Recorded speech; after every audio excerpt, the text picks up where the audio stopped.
أنيميا البحر الأبيض المتوسط أو الثلاسيميا ده موضوع حلقتنا النهاردة.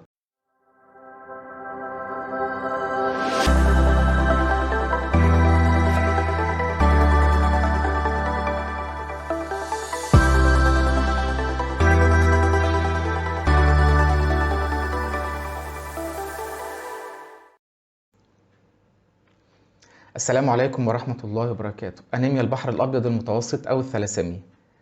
قبل ما نبدأ مهم إننا نعرف يا جماعة إن دم الإنسان كله بيتم إنتاجه في نخاع العظم، وزي ما اتفقنا قبل كده الأنيميا عبارة عن نقص الحديد أيا كان سببه، ونقص الحديد في حالة أنيميا البحر الأبيض المتوسط سببه خلل وراثي عند الأب والأم بيخلي المولود عنده مشكلة في نخاع العظم، وبينتج كرات الدم الحمراء جدرانها هشة وضعيفة وسهلة التكسير.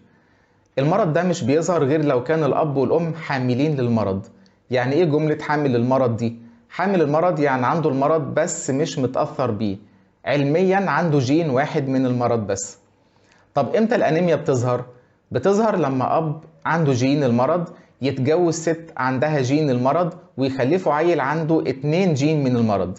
يعني بنأكد تاني، المرض بيظهر بس عند الطفل اللي عنده 2 جين من المرض. معنى كده ان لو واحد عنده جين المرض اتجوز واحدة عندها جين المرض كل ولادهم لازم يطلع عندهم المرض ده؟ الحقيقة لا، المرض ده بيظهر بنسبة 25% بس. يعني لو أب وأم حاملين للمرض اتجوزوا خلفوا 4 عيال، في احتمال ان عيل واحد بس هو اللي يصاب بأنيميا البحر المتوسط. وهنا لازم نتكلم عن جواز القرايب ونقول ان معظم الحالات دي بتظهر نتيجة جواز القرايب. طب امتى اعرف ان عندي انيميا البحر المتوسط؟ طبعا لو في سوابق في الاسرة ظهر عندها النوع ده من الانيميا لازم اتوقع حاجة زي كده. كمان قبل الجواز في تحليل بيتعمل بيبين اذا كنت حامل للمرض ولا لا، ولو ما عملتش التحليل قبل الجواز وحصل حمل ممكن تعمل تحليل للجنين خلال فترة الحمل.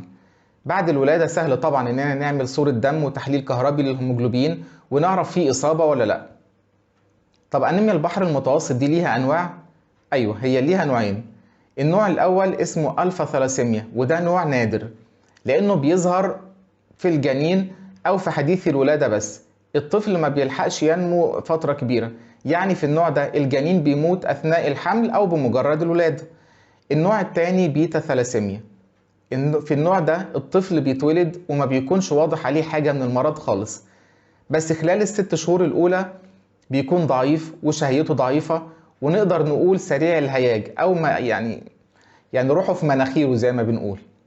ولو عملنا له سونار هنلاقي الطحال متضخم، وده بسبب التكسير الزيادة لكرات الدم الحمراء.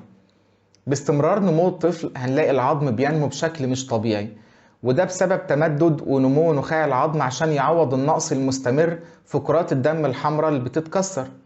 وهنلاقي وش الطفل بدأ يبقى شاحب ولونه مايل للاصفرار. علاج الحالة دي من الأنيميا بيكون بنقل الدم باستمرار كل 3 أو 4 أسابيع.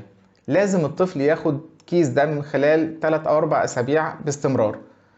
المشكلة اللي بتقابلنا في الحالات دي إن نقل الدم باستمرار بيعمل تراكم لعنصر الحديد في الجسم. طب إيه المشكلة؟ إيه مشكلة تراكم عنصر الحديد في الجسم؟ إحنا في ناس بتروح تاخد فيتامينات الحديد علشان تزود نسبة الحديد عندها من غير الدكتور ما يكتبها لها ومن غير التحاليل ومن غير حاجة. الحقيقة يا جماعة إن نسبة الحديد لو زادت في الجسم بتعمل مشاكل، لأن تراكم الحديد بنسبة كبيرة في الجسم بيضر الكبد والقلب. عشان كده لازم الطفل اللي عنده المرض ده ياخد علاج عشان ينزل الحديد الزيادة من الجسم.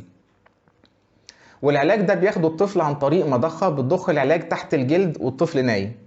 آخر حاجة هنقولها على أنيميا البحر المتوسط إن المريض بالمرض ده ممكن يخف منها خالص لو عمل عملية زرع نخاع العظم، وفي الحالة دي بنشوف متبرع من الأهل وبنعمل العملية والمريض بيخف بإذن الله.